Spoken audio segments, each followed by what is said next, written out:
Greetings, greetings, greetings, and welcome all listeners. I am Dr. Carlene Barnaby, Associate Professor of Criminal Justice at Kingsborough Community College, City University of New York. I'm also the Director of Judicial Listening in the Global Listening Center. And for those of you who are unfamiliar with the work of the Global Listening Center, it's a spirited international nonprofit organization that champions the crucial cause of listening on a global scale, fostering collaboration among individuals, organizations, institutions to address society's pressing issues through the power of listening. I am so honored and humbled today to have with me Dr. Fahsing, one of the top international leaders in listening in security, law enforcement, and intelligence sectors. And I'm so happy to have you. And thank you for taking time out of your busy schedule to have this conversation with me. And also thank to the Global Listening Center for offering me this opportunity to have this time with you. So, Dr. Fahsing, because as you can see the excitement on my face, right? I'm so happy to have you here. This question I want to ask you, and I'm sure our listeners would really want to hear, is to really introduce yourself. You would do a better job than I would. And so to introduce yourself and tell us what you do and how did you get here? Well, thank you, Shalene, and thank you for having me. Well, I'm not only a doctor in a way. I am probably more, so I am a detective chief superintendent in the Norwegian police. And I'm responsible for the development and training of all senior investigating officers in this country. That is Norway. Senior investigating officers means the people who are responsible for carrying out the criminal investigations in all cases in this country. So, but my background is very much the same. I come from a homicide detective background in the Oslo police. I've been working for many years also in what we call the National Homicide Squad on the National Crime Agency of Norway.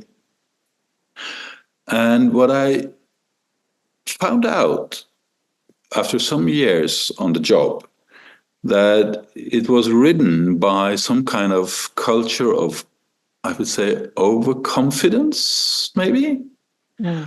And also the underlying idea that there is some kind of us against them. You know, we are winning. Someone is winning here. Right. And these kind of things actually distorted me, because that's not really why I started in the police. I came from a special forces background in the Norwegian Navy. That's more a typical winning game to me, where you're supposed to defeat someone, an enemy or something. But the police, in my idea, is someone is much closer to a social worker. That you're there to kind of help people, make this a better place, assist people in difficult situations, and of course, solve crimes, and primarily even stop them before they erupt. So that led me to questioning whether because the people around me were not bad people. They were good people, and private, I would like them. But then it comes to these professional cultures that I found out was probably not completely aligned with our values, if you could say. So I started to challenge that as a pretty young officer, and that was not all easy, I could say. So. Right.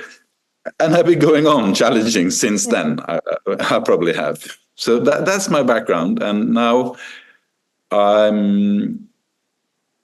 don't feel I'm at least in this country, challenging the culture anymore. I'm probably more nourishing it, but in other countries of the world, I probably am. Can you talk a little bit about that? Other countries of the world, like where else have you had your footing as it relates to your work? Well, I am lucky enough to also have a guest researcher position with the Faculty of Law in the University of Oslo. And inside the Faculty of Law in Oslo, we have a department called the Center for Human Rights. And there we work for human rights is something that, of course, applies to all of us. And it's so fundamental, not only to policing, but how people interact with each other in general, and how governments interact with their citizens. And nevertheless, this seemed to be quite a neglected area within policing. You should think that police officers, at least you heard how I begun, should be maybe the most eager agents of human rights. After all, we are there to protect and uphold law and safety for people. Right. But sadly enough, if you go around the world, you will find that police officers, what you hear from people from countries where I work in Africa, in South America, in Southeast Asia, they will probably tell you that if you have a problem, try to avoid the police, because then you have two problems. Right. And that's really, really sad, I think. And it's so, and that's why I'm saying I come from peaceful Scandinavia, where that is, of course, not the case. Here, we are trying to optimize the police and try, of course, to professionalize it as far as possible. But that kind of understanding that the police are fundamentally bad to you or corrupted or cannot be trusted, that is, sadly enough, the situation in a number of countries around the world. Right. And certainly the case in the United States, and certainly the case where I'm from, Jamaica, like there is a fractured relationship, and we realize this is globally, that is the sentiment, that people don't trust law enforcement. They don't see them in the capacity in which, the foundation of it was built on. And that's the unfortunate thing, which brings us to this idea of listening, right? Because now we have these two sides, and one side seeing the other as an enemy. And that's why the Global Listening Center plays such a significant role in this, right? How is listening? What is listening? What is listening, and how can we incorporate it to build those bridges, to close those gaps, to improve policing? So let me just back up a little bit and ask, as you work in academia, right? You work in the academy. Do you have part of the curriculum dedicated to listening, developing skills, and applying listening? Do you have that in the curriculum? And if so, can you explain to me, can you describe that to me a little bit? Absolutely. We definitely do. And that is part of the reform that I was involved in that started around 25 years ago, where we haven't had, at least when it comes to suspect interviews in my country, and quite a confession-oriented, interrogation-oriented, and a bit, aggressive style, where you probably were quite guilt perceptive. So you were only listening if the suspect said what you were expecting him to say, or maybe even wanted him to say. Right.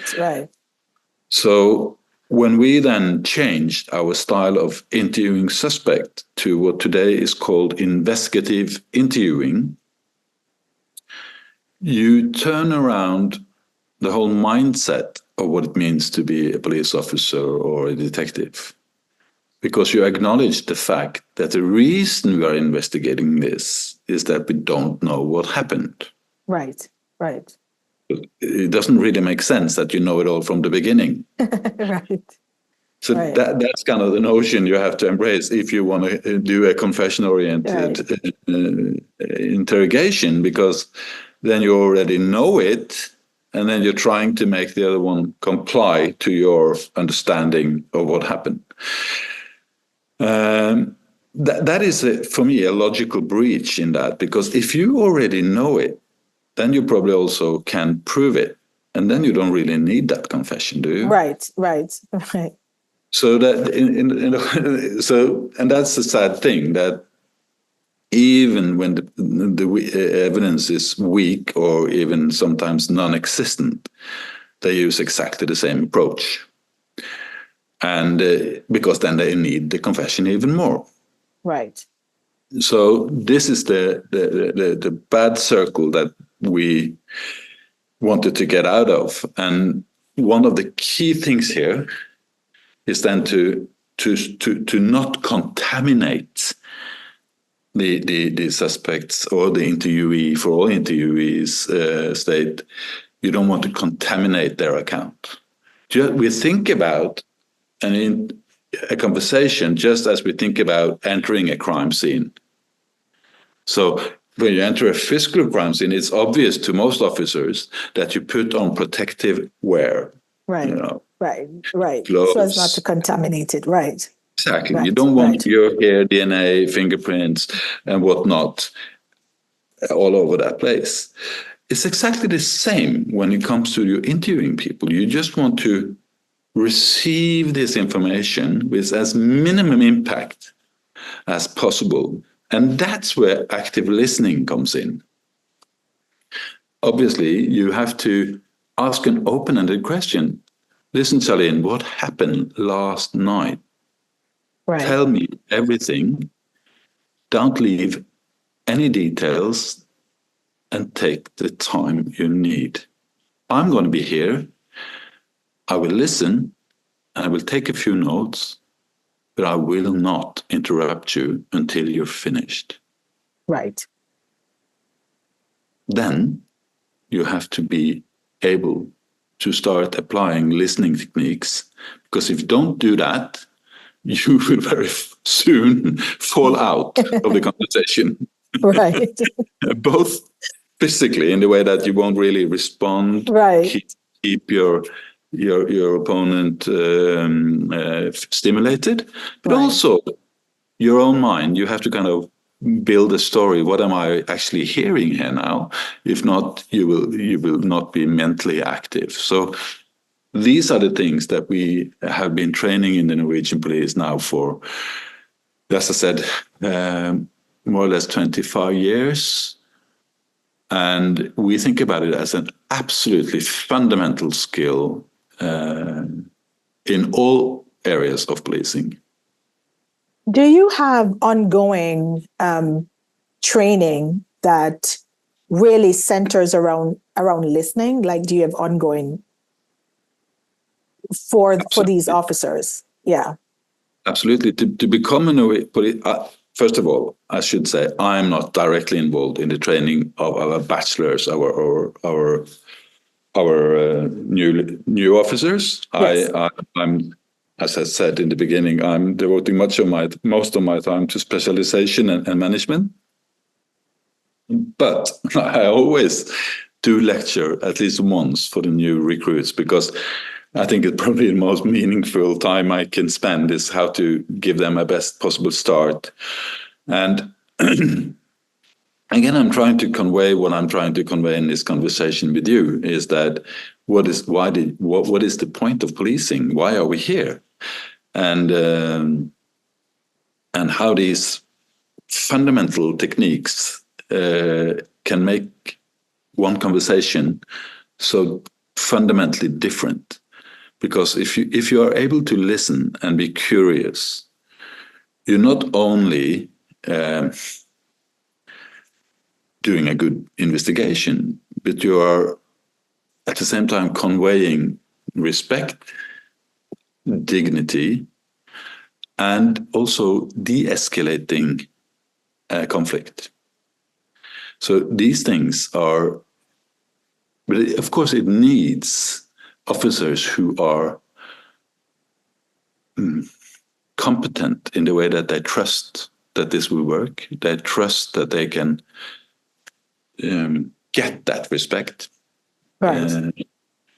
But so very often I hear people officers when I train this, let's say in Thailand or Indonesia or Vietnam, or isn't that dangerous, Professor Fahsing, to do that? Maybe they attack you.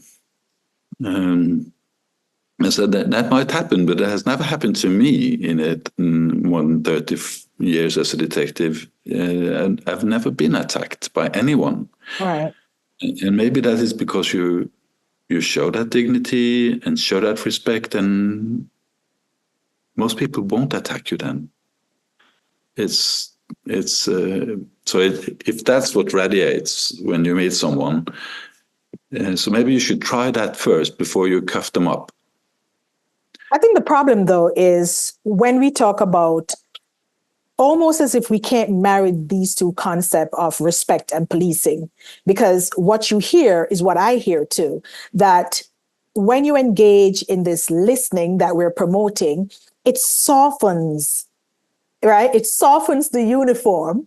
And then people now see us as we're equal. And then I lose respect to some degree, and I no longer have that authority, right, to exercise on you, which is my job to do. So I think the challenge is, I think one is people understand the power of listening. I think it's the application of it. And I think it's going to require constant training, because if an officer is saying, if I engage in what you, Dr. Fahsing, is saying to me, then I'm going to look weak.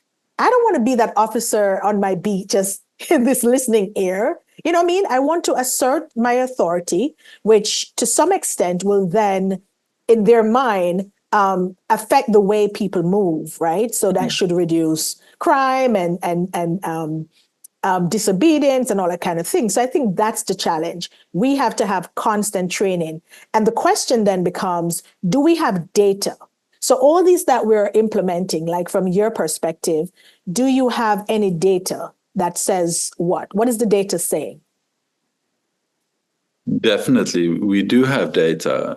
But I should also say, of course, don't misunderstand me. Of course, there are times that the police has to use some sort of physical interaction or authority. But the point is that you already have that. It's in your uniform, it's in your badge or whatever you're wearing. So, but isn't that better that is kept as a last resort? Absolutely. And so we think when it comes to trust, there is nothing more effective than showing that I actually do care about your story. I'm here to receive it. Right. And I think that, but that has to be genuine. It's not something that I completely agree. It needs a lot of training, but first of all, it needs a shift in mindset. I agree. Why am I here? And what's my role? And what is my... So I think it's a bit sad that in most countries, you will agree that they even have on their badge to serve and protect. To serve and protect, to serve the people and protect the people. Right. So how can you serve someone if you don't listen to them? Right. So that's, again, what I said in Norway. I was starting to question my own and our own values, whether they actually, our practice and culture were aligned to those values we are branding ourselves with as a police. And I think listening and understanding, trying to understand what is really going on here or inside of you right now, that is trying to live up to the expectations we should have of a police, the police we really want, the police we really want to be. And I'm not worried that this will create Okay, I'm not at all worried if this is feels offensive or sad for police officers. Then you can simply just get another job. So I'm not worried about them, Right. to be honest. And I think Right. so in that sense, that ends up in a question of recruiting. What kind of people do we actually recruit? Right.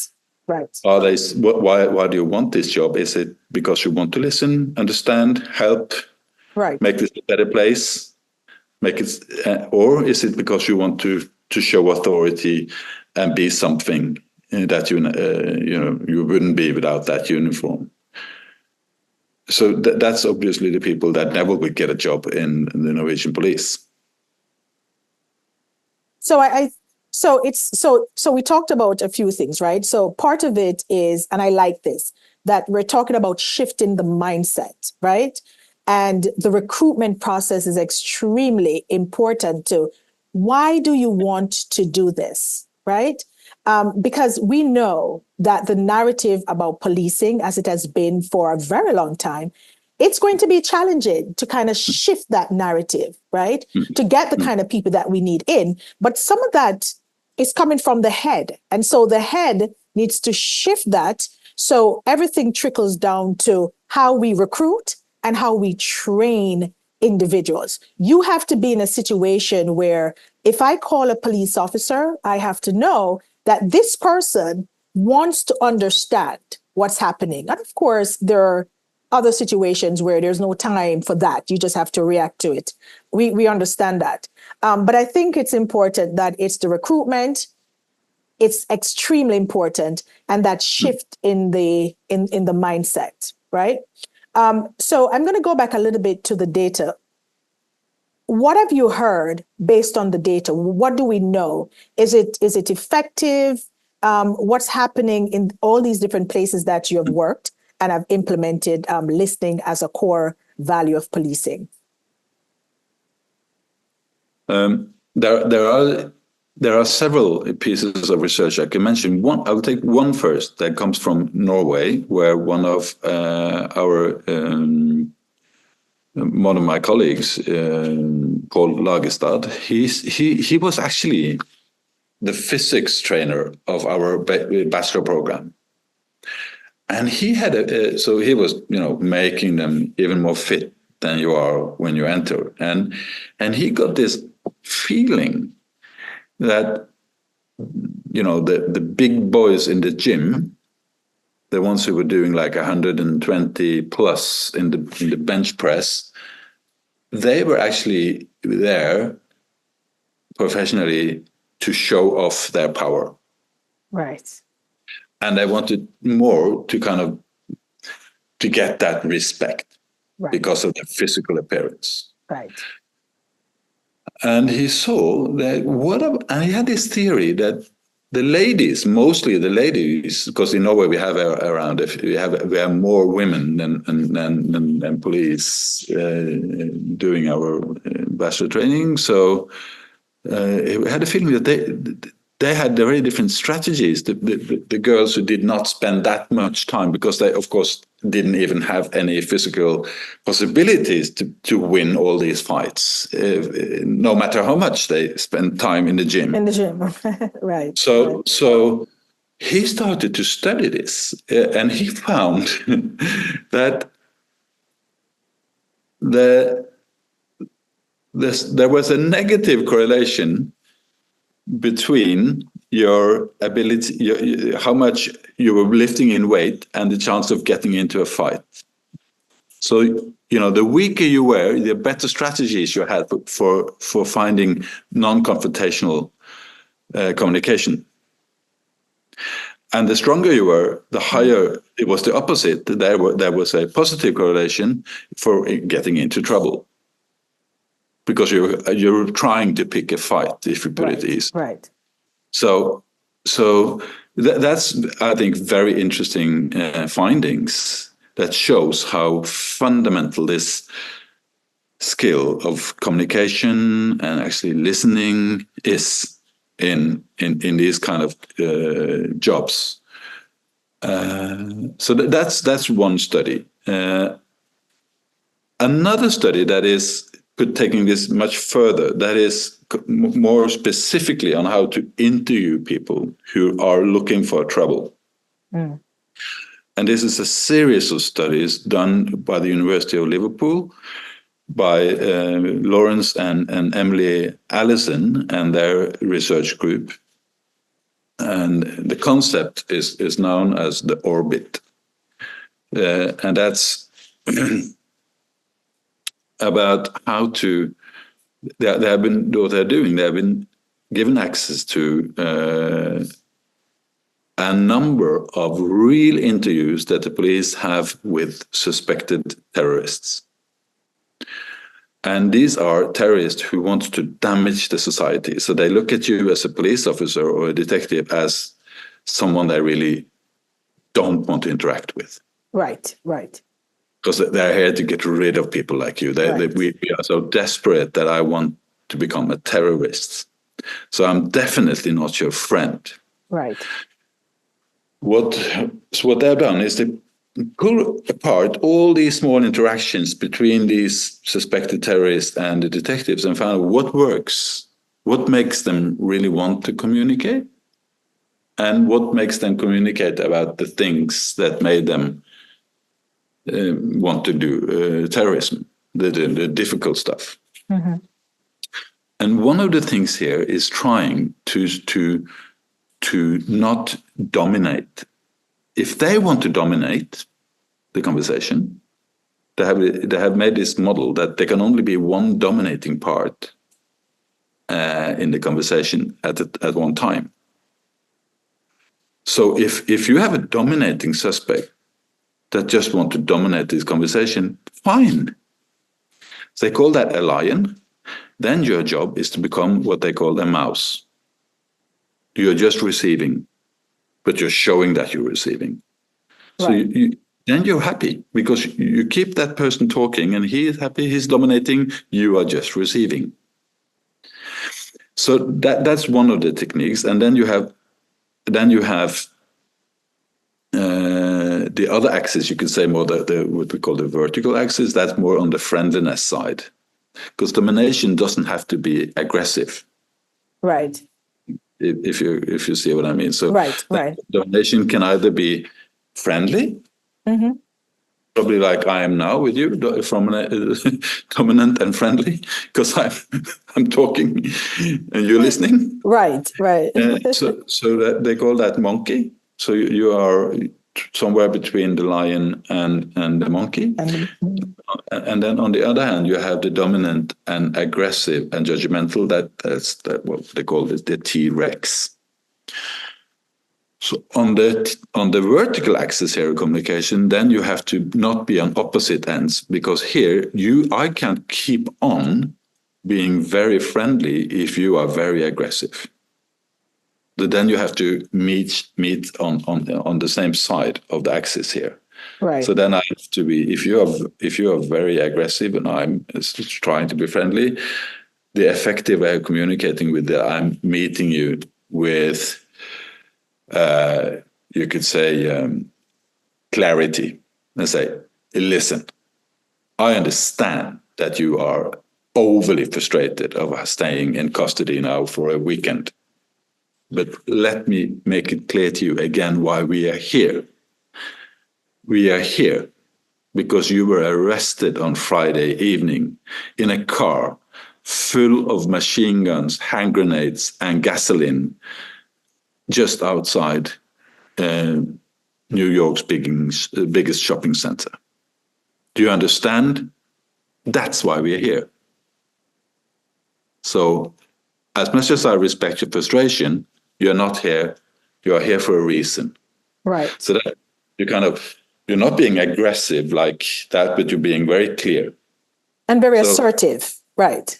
Assertive. Yeah. So these are the ways that we are learning from to bring this in to interviewing these and it is proven and it's built from data and up. It's not a theory that goes top down. It's a grounded more like this is the way good interviews works, even in the most conflicting and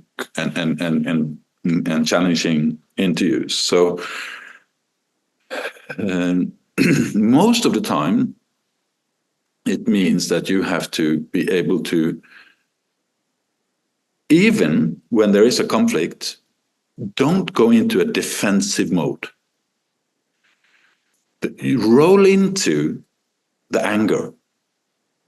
Why are you so frustrated? Tell me about it. Right, right. Why do you right. hate people like me? Right. Where does that come from? Right. And so again, what is that? That is listening. That is questions. I want to hear it. Right, right. And if you're willing to hear it, you're kind of taking out the flame, aren't you? You're kind of going into the fire. I'm willing. I respect you. I don't have to go into defensive mode. I'm here as a professional because I want to help you vent your frustration for why we are here today. Because active listening, it really captures the nuances. Because if you're actively listening, you realize that there are these underlining things that somebody else who is in the space and meeting them with the aggression to aggression might not get to. So it's that active listening, being assertive, and then you can capture these are the things, tap into them for that interview to be effective, right? I'm wondering if, what if I'm in a situation where I'm not assertive? I still maintain, I'm listening, but I'm a mousy listener. In other words, I'm not asserting myself. As much as you are being aggressive, I am not asserting myself. So, you're doing the most, and I'm sitting here and I'm listening in a way that I'm not really asserting that. So, listen, I'm in charge here, not you. What does that look like? I'm wondering. Have you ever experienced that? A lot, because when that happens, that's when I feel I'm really in the zone. Okay. Yeah. Okay. I don't know if I shouldn't say it like this. I could say it like this. I remember from my childhood, there was an American detective series called Lieutenant Columbo. Yes. And he was always a very good listener, I think. But he always, on the way out, he stopped on the doorstep, I remember very often, and just had one more question. One more question. It was always a quite difficult and inquisitive question that showed that he had been listening. Right. It also showed there is something that isn't quite right here. But he did it in a very kind of open-minded way. Yeah. Can you help me? Is it me, or is it something that I didn't understand what you just said? Because right. So this kind of thing, I think it leads us to something deeper. First of all, I'm talking about now respect. Not knowing it all. Right. I think it's much more stimulating to talking to people who don't,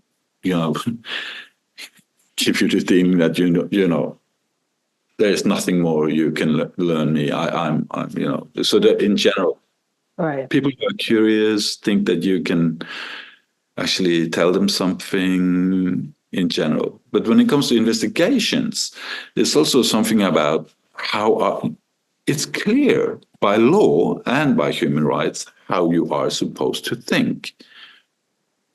There's something called the presumption of innocence. Right. So you are actually, as an official, you are obliged to treat this person with that kind of respect. So it's not. I think it's not only an option; it's also an obligation you have. Right. So I think also by doing this, you're actually also fulfilling that very difficult task of at the same time investigating someone. Probably sometimes even have to put them in custody, but at the same time treat them with a fundamental respect that is underlying how you operationalize the presumption of innocence by listening to them. Right. And trying to find out what really happened. Yeah. I think that, and part of the challenge I think we're faced with too, considering the climate that we're in. So we're talking about it in the classroom. I'm actually fascinated about conducting research in the classroom, the criminal justice classroom, about listening, right? And so I think it's important to kind of cultivate it in that space. So when my students go out, by the time they get to training, and if training includes listening, they would have already been exposed to listening as a crucial and fundamental tool, right? So we talk about the policing, we talk about academia, but how do you insert that into society? Like, where do you see that? How do we do that? No, I think first of all, as we are supposed to be in policing and most other professions led by science, as you so cleverly asked me, are there data supporting this kind of behavior? And there clearly are. There are a lot of data, right, and probably more data than I could list here today. Right. So that's first of all, it has to be scientifically driven. Next, I think people like me and others who are in senior officer position have to kind of foster this and bring that forward, because it's in most organizations, at least, it's very hard if you're as a young beginner as supposed to fight cultures. We as the people who've been in the job for a long time have to be the ones who make these choices and verbalize these ideas and this need for change. And so that's an obligation, I think, for chief officers. Like in the US, we have the former head of the Naval National Criminal Investigation, former Chief Mark Fallon, who during the War on Terror observed what was happening within these investigation teams and the terror and the torture that prevailed, that not prevailed, but that came after the terror. And he was brave enough to stand up against it when it happened, and wrote a fantastic book called Unjustifiable Means, where he's going into exactly the same obligations. What kind of obligations do we actually have as senior officials, and what does it actually comes with that responsibility to build that trust, but at the same time to be effective. So I just want to add that it might show, that seems like listening is always very soft, but it can clearly also be quite deadly, punishing. There are identified at least 9 different forms of listening.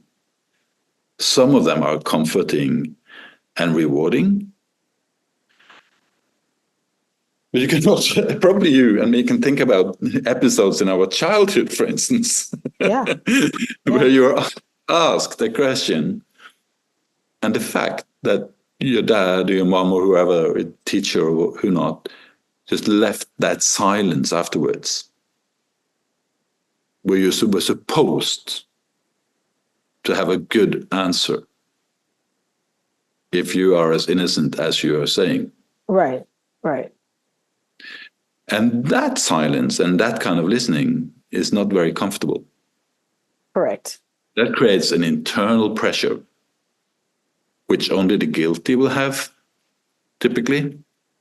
If there is something here that makes you feel bad, because there's something I didn't say, or I know that doesn't match up, and I know that you know that I know. That kind of pressure can only come from within. Typically, it can come from the fact that there is something we both know that you're left out. Right. So also to underline that listening isn't only soft; it can be quite harsh in the way. And intentional, like really intentional. Yeah. Especially if it comes from someone you feel you're trusting. Right. So that you have to earn that. If you haven't built that rapport and relationship, a relationship in the outset, that kind of listening won't have much of effect because your partner don't really care. Right, right. So it builds on the understanding that you build up a relationship. Right. But that doesn't have to take 2 days or 2 hours. That can easily be done in I would say like a 10, 15 minutes. Right. So it's important to understand that listening is on the continuum, right? It's on the spectrum. And it's not always soft. It's not always that. It can be, there's a variation to listening. And I think that's the challenge when people hear, as a police officer, then, oh, you're supposed to listen, and listen is so good. They're seeing it here and not understanding that it's on this continuum, that there are different styles of, different ways of, different intentions attached to it. But one of the things that is just listening to you, power is the biggest challenge to effective listening. Would you agree with that? So power, right? Is to me will, if you allow it, undermine the greatness of listening or the effectiveness of listening. Would you agree with that? Agree or disagree with that? Obviously, I would say but not necessarily power in itself, but a misunderstood understanding of what power means. Right. I would say that. And Right. some expectation that how this relationship should be, that very often is understood as I talk and you just answer my questions. Right. Right. So you talk when I tell you to. Right. Right. This kind of controlling behaviors. Right. Which I think is absolutely the opposite of dignity, respect, and serve to protect. So I think you have to be, and I haven't. So I think that power should be there when absolutely necessary, and that's what the law says as well. You can use it, but only when absolutely necessary. Correct.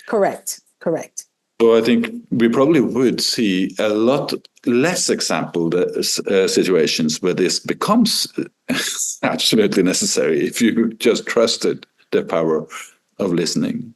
Right. And also another thing that's, of course, in these day and times, it's all about economy, isn't it? We have to be effective. It's, effective policing, effective investigations, and all that. Right. What can be more effective? If you think this is a very important witness or maybe even a suspect, than actually listening to them? Right. Is there an alternative? Right. So it's very effective, and that's what we've seen. We have an exercise where we divide, when we do training, we divide them into groups of 3. Well, one is supposed to play a witness. One is supposed to play an interviewer. And you're supposed, as a witness now, to just think about a person you know. And then the interviewer is supposed, you get 5 minutes to get as much information you can from the witness there now. And then there's an observer that they don't know what he's doing. The observer is there to count the number of questions you ask and how much time you leave for listening. So who's talking the most? Yeah. And, it's becomes so obvious. Right. When you use only 5 minutes, you could have gone about this. I think the record, the most number of questions is at around 50. 50 questions in 5 minutes.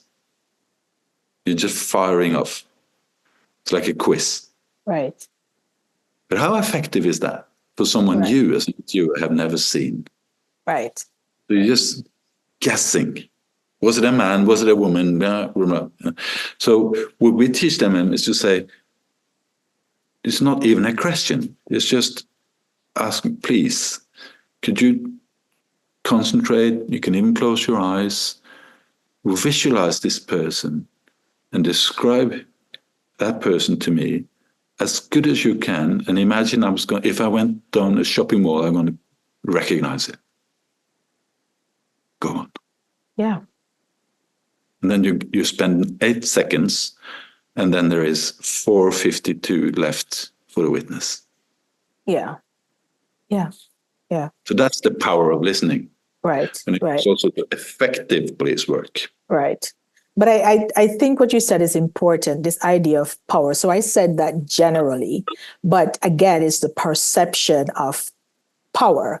Because if I see officers all the time, there is a disconnect between that job, this power hungry thing.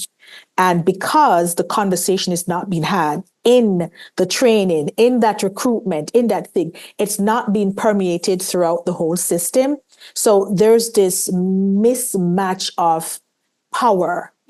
What is this power? Oh, no, my power is when I step to you, you're to be quiet. Because this uniform and this badge says I'm superior to you. And I don't really care.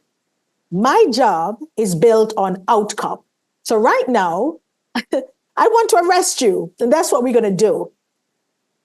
Listening, they believe, will undermine all of that. So we keep on going back to recruitment, changing mindset, and the recruitment process. Now, we're going to get to something that I find like I'm really excited about, right?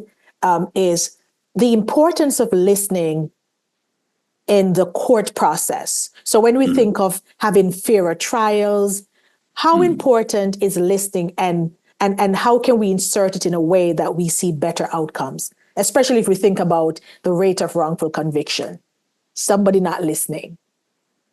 Right? There's a lot of not listening when you look at those numbers of how many people have been wrongfully convicted. So what can we do, Dr. Fahsing, what would you recommend if we had a group of judges here, a group of prosecutors, and these actors that are relevant in the judicial process? What would be your advice to them? How do we start this conversation? First of all, I think we probably have to be much better at actually capturing the interviews the best possible way at the first possible opportunity. Because, of course, when you end up in court, it's normally quite a long time since this happened. True. So, like in this country, when it comes to vulnerable suspect witnesses and victims of crime, the first interviews are done on video recording with a judge and a defense lawyer and a prosecutor present, not present in the room, but they are present in a connected room where they have a video a screen of what's going on in the interviewing room, where you have a specially trained officers who can do this in a professional and respectful way. So first of all, you have to get it right from the outset. Because what we say, fair trial starts on the crime scene.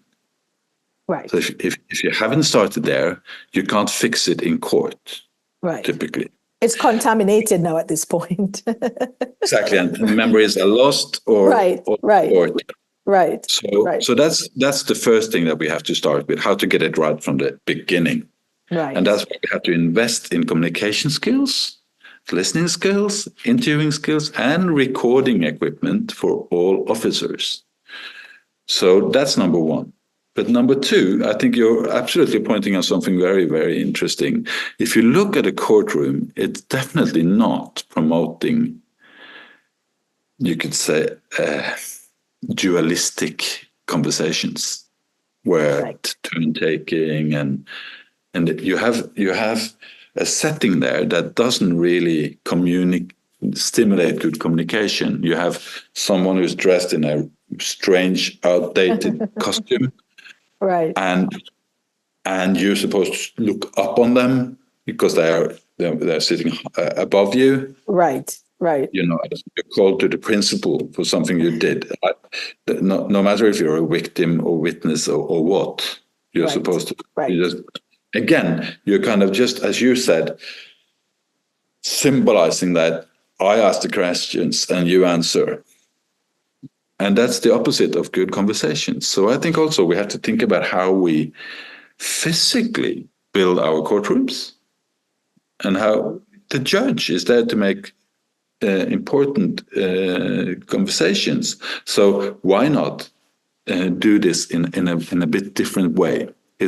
Today it's too much of a theater. I think it's kind of. I agree.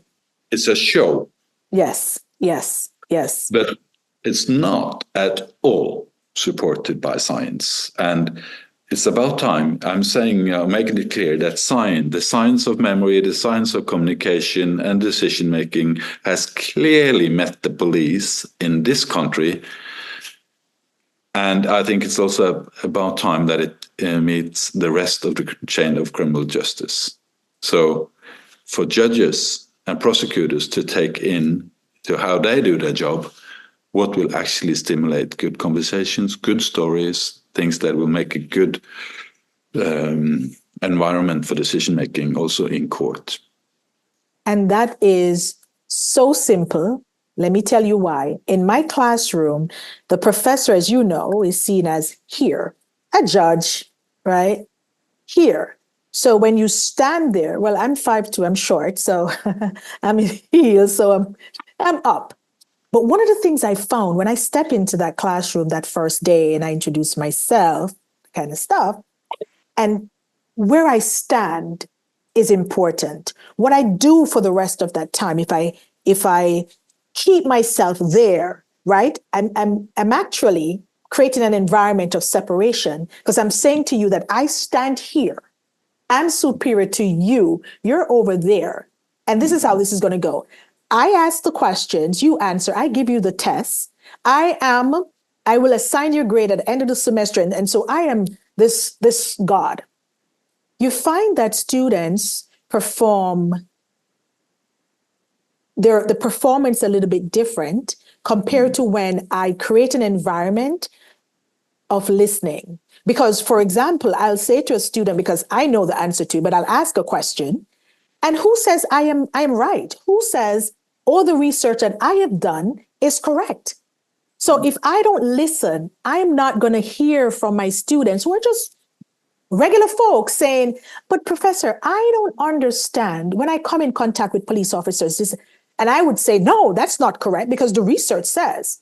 The minute I start to listen, the minute when students come to my space and know that it is about fellowship, it's about conversation, professor is going to listen to me like I have a voice in this space, the performance increases. So the students who would typically get a C are now running the B because they're coming to an environment where they understand the boundaries, right? Because how you establish that is important. It's not about power. It's that we have to respect, there's a boundary that we have to respect, right?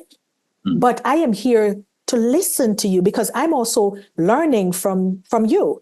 And that to me is the power of listening. So it speaks to what you just said. The courtroom. So we talk about the mindset. We talk now about the physical space. We need to rethink the physical space. It is not conducive to listening to a conversation, right? So that's very important.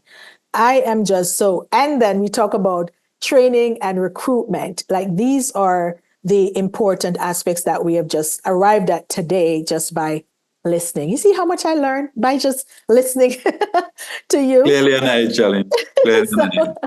So I have this one question, this last question. This is so fascinating. This idea that based on the work that you've been doing all these years and you're in the classroom, can you think of, I know that the media, the TV, the movies that we watch, there's a disconnect from what real policing is. Do you find that to be challenging when you're in the classroom and you have to kind of rewire people, like divorce them from what is TV and fictional and stuff? Do you find that challenging? Not really. Maybe I used to do that, but I don't do that anymore. I think for the first of all, I think it's shifting. I don't think it's that stereotypical anymore. But let's be honest. Of course, this kind of confrontational, non-listening, power macho men are probably more entertaining in a way, but I think they're outdated, to be honest. Right. Not only in policing, but everywhere in our societies, they are outdated, and more so as times go, I hope. But the other thing is that, to be honest, when it comes to being a police officer, it hasn't been, as I said, led by research. There hasn't been a tradition where police officers are doing research under how to do their own work in the best possible way. It doesn't come from that tradition. In our country, that's the fact now. To become a police officer is a bachelor education. If you want to be a specialist, it's a master's, and you can do a PhD. So we are building a knowledge base that can inform. Previously, that wasn't available. So you probably had to get it somewhere from, and that was from the myths, from these stories, I guess. So I have a theory that actually these kind of detective series has contaminated police officers' idea of what it should look like, because there haven't been other scientifically driven sources. Right, right. So what we are trying to do now is to replace that misunderstanding with something that really works. And don't get me wrong. Okay, Norway is a peaceful country, but still we do have serious crime also over here. As you might remember, a little bit more than 10 years ago, we had this awful, tragic terrorist incident where someone blew up the whole government quarter and killed almost 70 young kids in a Labour Party youth camp outside of Oslo. So this terrorist, he said, I'm not. You can arrest me, you can do whatever you want with me, but I am just the beginning. When cell 2 and 3 activates, it's going to be much worse than this. We interviewed him exactly the way that I have told you now. I even had to go in the media and say, well, the way we will meet him is not with the judgmental and anger that most of the people maybe feel today.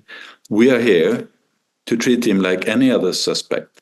So it means that the interviewer will welcome him to the room, shake his hand, ask him how he feels, show empathy, and tell him his rights, and make sure that he's comfortable, and offer him a cup of coffee, or tea, or water.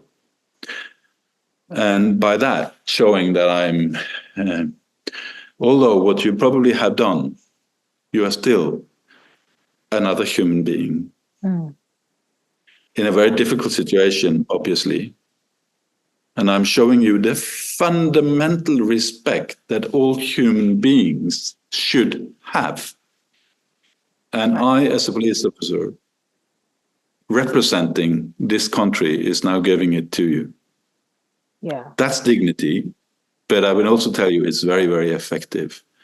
He told us stuff that not only solved the case and why he did it, but probably also gave us a lot of information on why he had become such an angry young man that can make us understand how to prevent that in the future.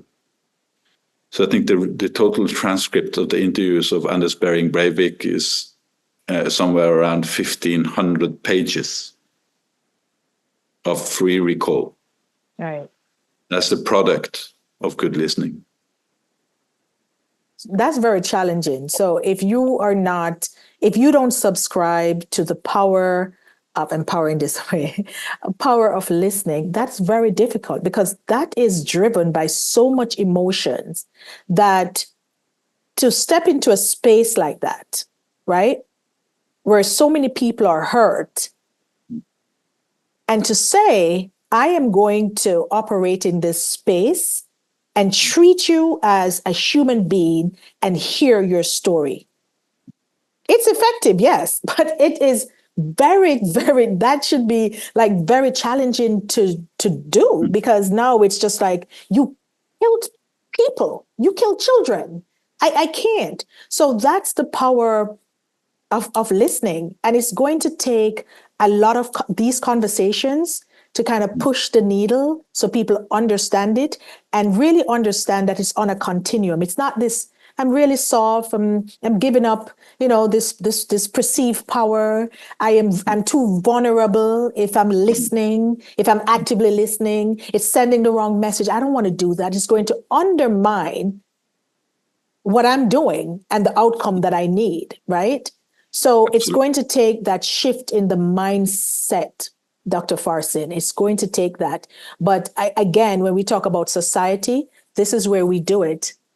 I'm a professor of criminal justice, and I'm committed to having those things in the classroom to cultivate the active listening tool so students walk away and they can apply it, not only on the job, but at home, at church, in the communities, right? That's how we affect our society as a whole when we talk about knowing what listening is, active listening is, understanding the variation of it, and just how powerful that can be for all of us. So that can really improve the way we do what we do, especially considering where we are today, right? Climate change, we're dealing with so many challenging issues, and people are coming to the conversation wanting to win. Or they come and I'm not really listening to you because I have the next question to ask you. So I'm now in my head thinking about, oh, let me see what the next question. Active listening is saying, forget these questions. Allow the energy from the conversation to lead to the next question, right? It's like I don't know if you remember, there was a famous karate guy from China, from Hong Kong, called Bruce Lee. Yes, yes, yes. He had this saying, "Be like water." It's a very interesting philosophy, I think. I think also applies to all these kind of difficult situations in life. Try to flow, just find a space, and show. None of us are the same. But it's so easy to show that fundamental respect, that because listening doesn't come easy. You have to show that you earn the story. Yes. You have to show that you're actually not going to be judgmental. Yes. I can trust you by giving me my story, knowing that you're not going to twist it, knowing that you're not going to lie about it. Knowing that you're going to be really honest and try to understand my version of life. Yes. Yes. So if listening is supposed to be successful, before you even try doing it, you have to establish these fundamental agreements and trust. Yes. And of course, I can understand that can be hard if you come from generations of power abuse and bad policing or whatever. Right. But I think even then, the effects of trying will probably be even higher. We are working a lot in Brazil, in Rio and Sao Paulo. They have the highest number of homicides number in the world. Around, I think it was 60,000 murders last year. Wow. And, they are, so they have a very different criminal situation than we do here in Norway, but they are totally embracing this approach. And that's all the evidence I need. Yes. Yeah. Yeah. I appreciate you, and I am looking forward to so many more of these conversations. I'm going to bother you. I'm going to be emailing you and saying we need to talk, because saying to the people who are involved, the people who are disadvantaged, like they have the stories that we need to listen to, and oftentimes we have programs implemented that is not. It doesn't represent the people's story. we are so outcome driven that we forget the essence. How do we get to the outcome if we don't truly understand what's happening, right? People in their disadvantaged situations have stories that we need to hear so we can be effective. So if we don't listen, we don't know, and projects and programs cannot be effective without active listening. So Dr. Fahsing, I am so honored and humbled to have you here. And thanks to Global Listening Center, I had this opportunity. Thank you so, so much. And I look forward to many more conversations. Thank you so much. So do I. Thanks for having me. Thank you. Thanks a lot.